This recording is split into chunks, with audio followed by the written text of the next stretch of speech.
Abu Hanifa की सवारी आ रही है। अबू हनीफा ने तंज किया, मोमिने ताक तुम्हारा अकीदा अच्छा नहीं है। मोमिने ताक ने कहा तुम्हारा अच्छा अकीदा सही है?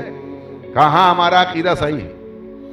क्या दलील क्या है कि हमारा अकीदा गलत है तुम्हारा अकीदा सही है? अबू हनीफा ने कहा कि तुम कयामत से पहले कयामत के कायल हो, जिसको तुम्हारा अकीदे में रजात कहा जाता है। तो कहा हाँ कायल है, कुरान कह रहा है, बहुत से आयतें मौजूद हैं। कहा अच्छा कुरान हटा दो, उसमें बहस होगी। हदीस से बात न करो, उसमें सही और ज़ईफ होने का मरहला है। कहा फिर क्या हो? कहा तुम हमसे एक वादा कर लो, अल्लाह ने मोमिन को अक्ल सलीम दिया है। अल्लाह इमाम ने क्या फरमाया? आदाओना होमका, मेरे दुश्मन बेवकूफ हैं और हमारे चाहने वाले अक्लमंद हैं।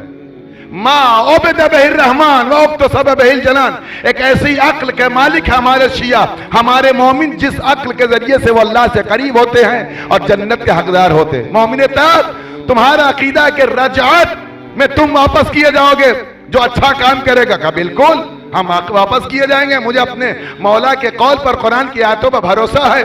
का अच्छा अगर वापस किए जाओगे तो 1000 दिरहम हमें दे दो। क्या करोगे? का कर्ज दे दो 1000 दिरहम,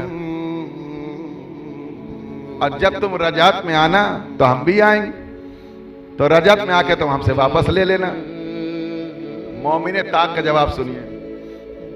कहा ठीक है ले लो, लेकिन ये जमानत दो कि तुम इसी शक्ल में आओगे, इसी शक्ल में आओगे, इंसानी शक्ल में, खिंजीर की शक्ल में नहीं आओगे।